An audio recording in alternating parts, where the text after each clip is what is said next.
Good morning, my fellow Canadians. Well, more liberal lunacy.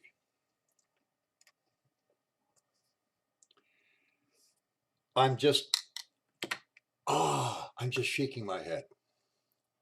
How stupid, how incredibly asinine and out of touch. I mean, I see it all the time, and it still amazes me that even in the midst of a health crisis and a national crisis, Parliament Hill is still as stupid, moronic, idiotic, out of touch, out of focus, and unable to prioritize what has to be done. I'll explain. Let me digress here for a quick second. God bless social media because we have things that they report things that the mainstream media doesn't touch, other than, as I've gone on before, the Toronto Sun gets into this to a degree. But if you look at Andrew Lawton and True North Media, the Rebel. Now, when it comes to the Rebel, a lot of people don't like them. And in all honesty, I find them irritating. They are in your face, they're overly aggressive, they're confrontational. This goes against the journalism and journalistic ethics with which I grew up. But that said, I am a subscriber and I am a fan because what they put forward, Kian Bexty, um, is has just done a marvelous breakdown of the stupidity of the $32 billion bailout. See, do your own research. Look at who is available, who is eligible to get this money. Canadian tax dollars. A responsible government, that leaves out the Liberals, a responsible government would be prioritizing Canada and Canadian workers, not the Liberals. And I just look at this bailout package, they just don't get it. Ford gets it. Most of the premiers, well, except for Wacky BC, but they're NDP, what do you want? Priority one of a government is to take care of its people. And second, something else to ponder. Where is this 32 billion going to come from? Anybody who pays taxes, hang on to your hat, folks, because you got a wild ride coming. Your pockets are going to be picked like never before in the history of this country by these morons on Parliament Hill. We should be Canada first, Canadians first. It's Canadian taxpayers' money. It should be going to Canadians. In spite of everything and the economic crisis, the crunch that is now facing this country thanks to Liberal fiscal mismanagement, they've legislated themselves a raise. Now, I was discussing this with a Liberal supporter, and how stupid can you be? Well, they didn't really legislate it, it's automatic. And it's like, whoa. Like you must have fallen out of the stupid tree and hit every branch on the way down, because if they legislated automatic raises, this was put forward as a motion and it was passed. You can put forth an emotion, a motion to overturn this legislation.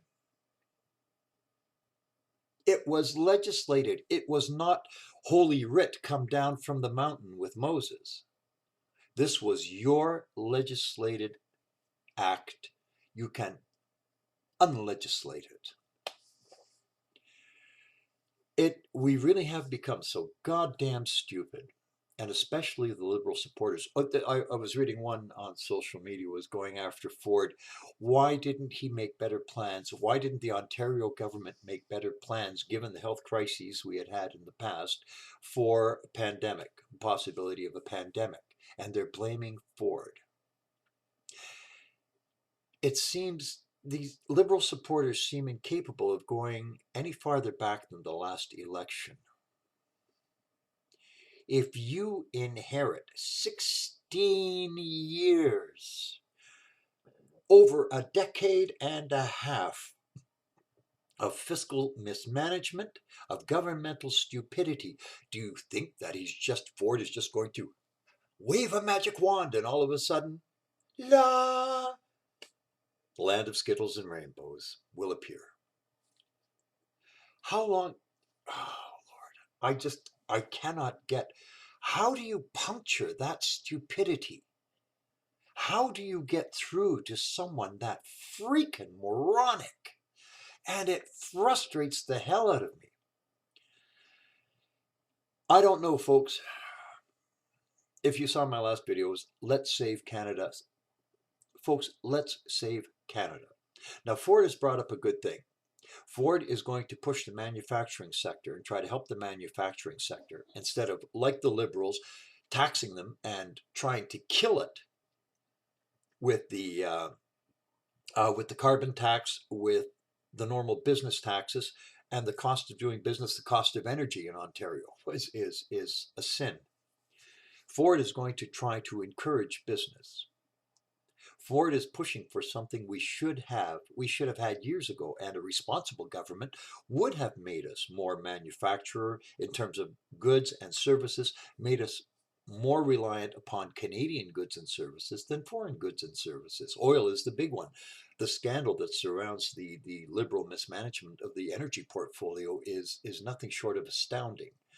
I've heard all this globalist agenda and all. I can't dismiss it because everything I see the liberals doing just leads me to believe that they have absolutely no idea of what Canada is, Canada should be, Canada could be. There's no clear vision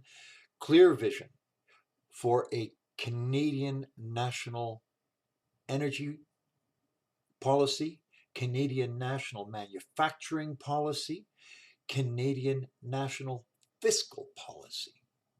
They don't have a freaking clue. Those clowns have got to be got rid of. And yet, you still have their supporters with this, live in this liberal la la land of propaganda and wishful thinking. Really, folks, we got to save this country.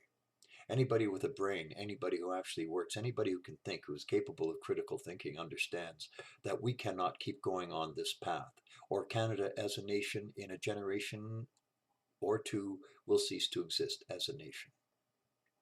And that's not an exaggeration. What I see going now, the deterioration I've seen from my youth to the current day, I'm almost in despair. It's frightening, and it's saddening, and it's heartbreaking to see the nation I loved so much, and I love so much, being pissed down the toilet by a bunch of elitist, out of touch academic morons. The whole lot of them should be got rid of. Now, I hear things that take them out and shoot them. I don't condone that kind of stuff. But are we heading towards a revolution? Are we becoming so polarized between the absolutely loony and deaf left and the reactionary right? We're heading that way. The liberals have made it, as you notice, and if anybody's noticed, under the current, both, well, again, back to the halls, back to the academics, it comes from the educational system. There is no more civilized debate. There is only, on the liberal left part, there is only agree with me or you're wrong. And they're perfectly willing, if you look at Antifa, and even unions now are standing shoulder to shoulder with the soft socialists, perfectly willing to indulge in violence to push their point. And then when they push, let's say, some of the more reactionary right-wingers into violence in return, they're pointing fingers. It's like if someone came up and started smacking you across the face, and then you haul off and punch someone, and they turn around and hit me, hit me, hit me. Like, this is exactly what is going on. There is no more civilized debate. There's no critical thinking, thanks to academics, thanks to the idiotic teachers and the moronic professors. Man, oh man, oh man. People, people, people. We got to do something about getting Canada back on track. We have to get active. We have to start galvanizing. We have to start gathering like-minded people, intelligent people, and get them pushing towards a solid, sound, intelligent national policy. To bring back that spirit of Canadianism that characterized us through the Great Depression, through two world wars. Hard times show the true mettle, the true character of a people. We have seen altruism and people rise to the challenge of difficult times, consideration, social consideration, civic consideration, and we've seen the others. And a friend of mine who works in the business sector said, "Man, oh man," he says, "these what I call ineffectual weenies have all packed up and headed for the hills." So the people who are keeping the wheels of industry grinding are the older people who have a work ethic, who have a sense of duty and responsibility. So it's all the older guys who are keeping things running. All the younger guys, all these ineffectually emasculated weenies, they've all headed for the hills, including management. Isn't that nice? So there's where you really see it. There's where you really see the character of an individual and the character of a people is during a crisis. We pulled together as a nation. What Canada did, and read Barry Broadfoot's book, read the preface in his book, The Six War Years, Canada During the Second World War. It gives you an idea of what Canada and Canadians can do, and that was when we were a nation of 11 million. And what we did was nothing short of freaking astounding. And we can do that again. We can be that again. Under a good leader, solid leadership. We've seen under this crisis what the Liberals are. They are not leaders. They are not leaders. They do not lead. They react. They are not proactive. They are reactive. But people still apologize for them, still support them, and still make excuses for them. To those people I say, you're too stupid. Please continue to vote Liberal because you're too goddamn stupid to vote Conservative. I would not want you in a Conservative Party. You're too freaking stupid. You would lower the whole tone of the place. So my fellow Canadians, there's my little dissertation for the morning. I urge you, look at the rebel media. Look at what is going on still at Roxham Road. Apparently, it is not closed yet. There are conditions. They're keeping this quiet.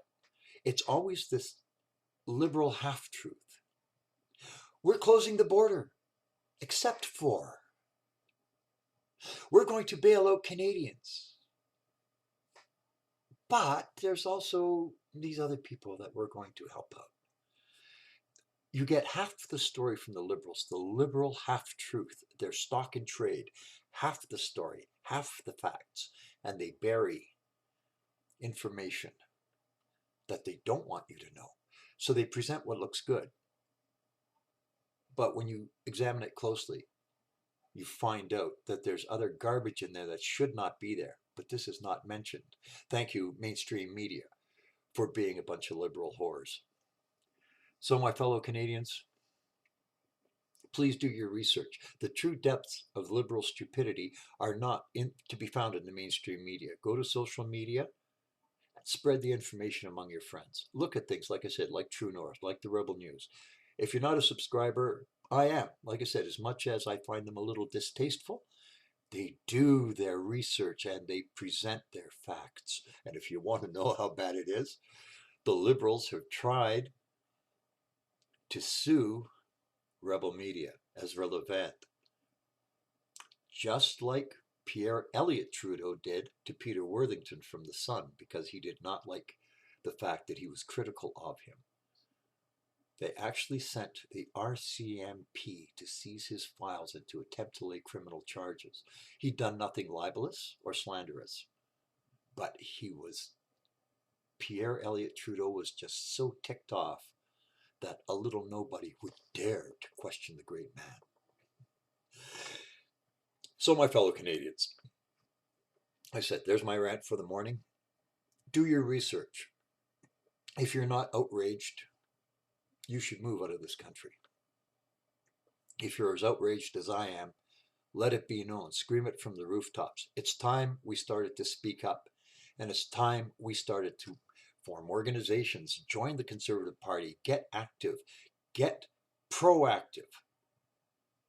Start talking to people, start organizing rallies, well, after the coronavirus, obviously, but start getting together. This government has got to go, has got to go. So there's my little dissertation, like I said, for the morning. Have a good day, stay healthy, stay safe, and God bless you.